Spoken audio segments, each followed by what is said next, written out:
ഇന്നൊരു പായസം വെച്ചാലോ? പായസവും കൈനീട്ടവും വിഷുക്കണിയൊക്കെ ഇല്ലാതെ എങ്ങനെയല്ലേ വിഷു പൂർണ്ണമാവുന്നത്? അപ്പം ഇന്ന് നമുക്ക് നുറുക്ക് ഗോതമ്പിൻ്റെ പായസം വെക്കാം. അരിയും അടയൊക്കെ വെച്ചിട്ട് എനിക്ക് തന്നെ മടുത്തു. അപ്പം ഞാൻ വിചാരിച്ചിരുന്നു നുറുക്ക് ഗോതമ്പ് കൊണ്ട് പായസം വെക്കാം.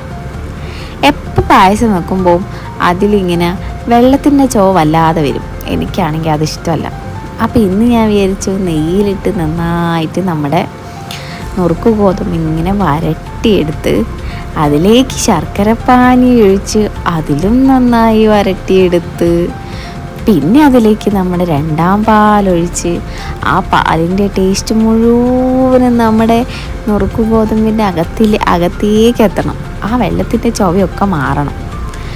പിന്നെ അതിലേക്ക് നമ്മൾ ഏലക്കയും ചുക്കുമൊക്കെ ഇട്ട് അതിൻ്റെ ടേസ്റ്റും നന്നായിട്ട് പടർന്ന് പിടിക്കും വരെ ഇളക്കി അവസാനം നമ്മൾ ഒന്നാം പാലും കൂടി ഒഴിച്ച് അതങ്ങ് അധികം തിളപ്പിക്കാതെ എടുത്ത് വെക്കണം.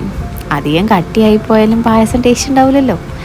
അപ്പോൾ എല്ലാം പാകത്തിന് പായസത്തിന് പറ്റും. ഇനി അടുത്ത പരിപാടി എന്നാ, ഇല ഇങ്ങനെ നിവർത്തി അതിലേക്ക് പപ്പടം പഴം കൂടെ വെച്ച് അങ്ങോട്ട് കഴിക്കാം.